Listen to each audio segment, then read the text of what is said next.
আয়াত ৫ আল-ইয়াওমা উহিল্লা লাকুমুত তাইয়্যিবাত ওয়া তা'আমুল লাযীনা উতুল কিতাবা হিল্লুল লাকুম ওয়া তা'আমুকুম হিল্লুল লাহুম ওয়াল মুহসানাতু মিনাল মুমিনাতি ওয়াল মুহসানাতু মিনাল লাযীনা উতুল কিতাবা মিন ক্বাবলিকুম ইযা আতাইতুমুহুন্না উজুরুহুন্না মুহসিনিনা গায়রা মুসাফিহিনা ওয়ালা মুত্তাখিযী আখদান ومن يكفر بالإيمان فقد حبط عمله وهو في الآخرة من الخاسرين।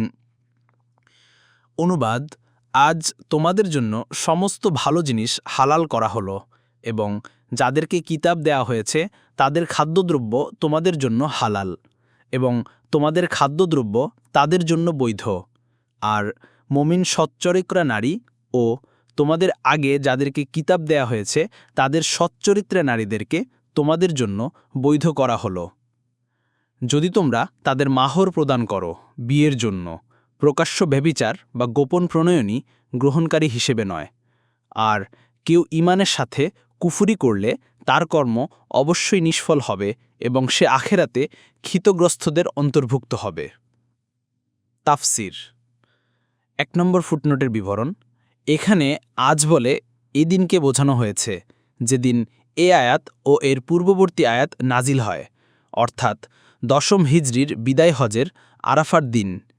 উদ্দেশ্য এই যে আজ যেমন তোমাদের জন্যে তোমাদের দিনকে পরিপূর্ণ এবং স্বয়ংসম্পূর্ণ করে দেয়া হয়েছে, তেমনি আল্লাহ তাআলার পবিত্র বস্তুসমূহ যা পূর্বেও তোমাদের জন্য হালাল ছিল চিরস্থায়ীভাবে হালাল রাখা হলো।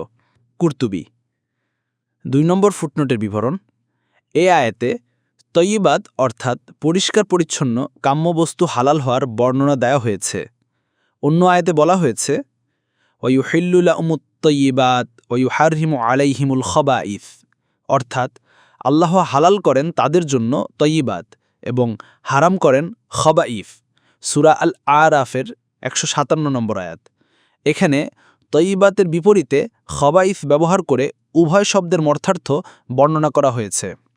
অভিধানে তয়্যিবাত পরিষ্কার পরিচ্ছন্ন কাম্যবস্তুসমূহকে এবং এর বিপরীতে খবাইস নোংরা ঘৃণার্হ ও অপকারী বস্তুসমূহকে বলা হয়। জালালাইনি। কাজেই আয়াতের এ বাক্য দ্বারা বোঝা যায় যে যেসব বস্তু পরিষ্কার পরিচ্ছন্ন উপদেয় ও পবিত্র সেগুলো মানুষের জন্য হালাল করা হয়েছে এবং যেসব বস্তু নোংরা ঘৃণার ও অপকারী সেগুলো হারাম করা হয়েছে। এ ধরনের ব্যাপারে নবীরাই সবার জন্য অকাট্য দলিল স্বরূপ। কেননা মানুষের মধ্যে নবীগণই সর্বাধিক সুস্থ স্বভাব সম্পন্ন। কোনো মুফাসসির এখানে তাইয়্যিবাতের অর্থ আল্লাহর নামে জবাইকৃত হালাল প্রাণী অর্থ করেছেন। ৩ নম্বর ফুটনোটের বিবরণ। এখানে এটা জানা আবশ্যক যে আহলে কিতাব হওয়ার জন্য যেই কিতাবটির অনুসারী বলে তারা দাবি করে সেই কিতাবটি আল্লাহ তাআলার নাজিল করা কিতাব কিনা তা প্রমাণিত হতে হবে। সাথে সাথে স্বীয় কিতাবের প্রতি বিশুদ্ধ ঈমান থাকা এবং আমল করাও জরুরি, যেমন তাওরাত, ইনজিল, জবুর, মুসা ও ইব্রাহিম আলাইহিস সালামের সাহিফা ইত্যাদি। আর যাদের গ্রন্থ আল্লাহর কিতাব বলে কোরআন ও সুন্নাহর নিশ্চিত পন্থায় প্রমাণিত নয় তারা আহলে কিতাবের অন্তর্ভুক্ত হবে না।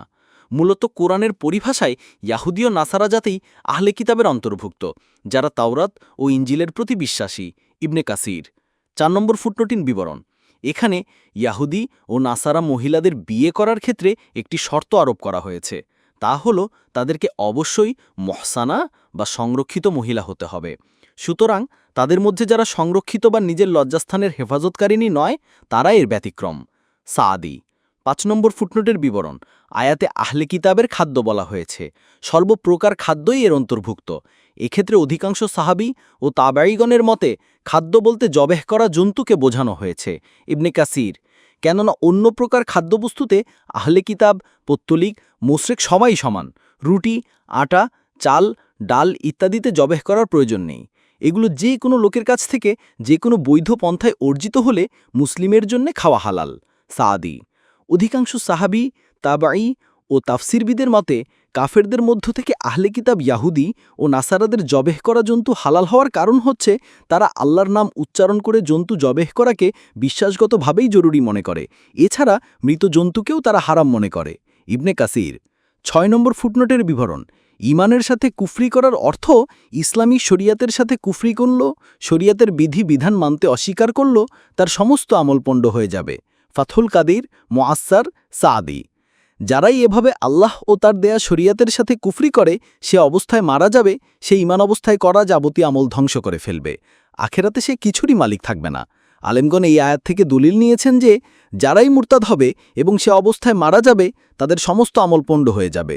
অন্য আয়াতেও আল্লাহ তাআলা ঘোষণা করেছেন, এবং তোমাদের মধ্যে যে কেউ নিজের দিন থেকে ফিরে যাবে এবং কাফের হয়ে মারা যাবে, তাদের আমলসমূহ দুনিয়া ও আখিরাতে নিষ্ফল হয়ে যাবে, আর এরাই আগুনের অধিবাসী, সেখানে তারা স্থায়ী হবে। সূরা বাকারা 217, সাদি।